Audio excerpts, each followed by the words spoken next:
macho, macho, macho, macho, macho, macho, macho, macho, macho, macho, macho, macho, fight!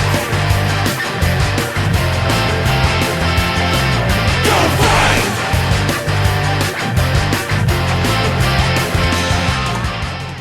In Fist of the North Star, Jagi gets a lot of shit from the fanbase due to being the most unlikable and kind of pathetic out of the four Hokuto brothers. However, there was always room for his character to be expanded upon, and luckily the series that will be getting the first manly manga review of MACHO March 2017 is none other than the series that sets out to do that in Jagi Gaiden, Flowers of Carnage. Now, while I'll keep the actual content of this manga spoiler free, as I normally do my reviews, however, there might be some little spoilers here and there for its parent series, Fist of the North Star, so if you haven't read or watched it yet, and really, why haven't you, this is just a fair warning. Flowers of Carnage takes a look into Jagi's childhood, showing how he grew to be so messed up.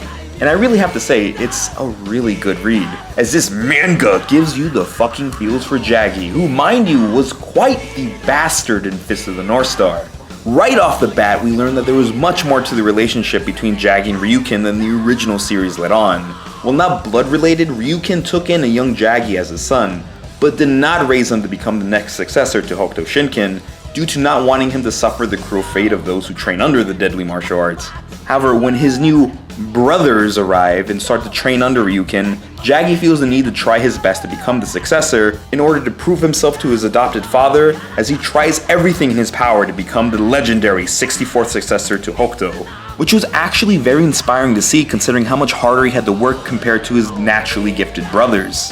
However, Jagi's relationship with Ryukin wasn't the only thing that led to his descent to madness. Like most characters in Fist of the North Star, there was a woman involved, who for once is not fucking Yuria. Instead, we have a new character, being the delinquent biker girl Anna, who in a way can be seen as an influence to Jagi's iconic biker thug design, as well as motivator for Jagi to become stronger. While the relationship was nice from what we're able to see of it, it of course has to end in tragedy, because really, what relationship in Fist of the North Star ever goes out fine? Now, all this just adds a new layer to Jagi's character, as his hatred for Kenshiro and little brothers in general comes off as a lot more personal here than it did originally.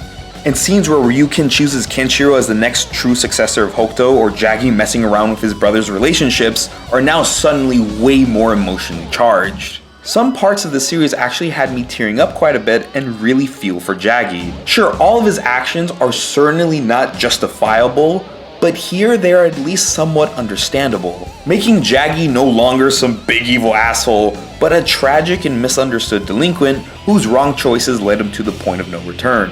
However, let's not get too emotional here and talk about the art, which in my opinion is the most striking aspect of this manga, as the art is done by none other than Shinichi Hiramoto, best known for his work on Hell's Angel, which movie adaptation I reviewed a while back, so, check that out. Hiramoto has a very sketchy and distinct style, which is highlighted here quite well. It's wild, twisted, horrifying at times, and just overall rebellious, very much like Jagi himself, making Hiramoto's art style just feel so right at home here. Sure, I know there are some Fist of the North Star fans that are normally disappointed when some of these side stories do not have the same art style or anything similar to Haratetsu's original style, but I honestly can't see this side story done with any other style. It just works so well with Jagi's story. Though some panels are very reminiscent to the style of the original, providing some emphasis on certain scenes. Overall, Jagi Gaiden, Flowers of Carnage provides a surprisingly emotional, brutal, and of course, manly story that sheds some light on a once thought irredeemable bastard, and his name is Jagi.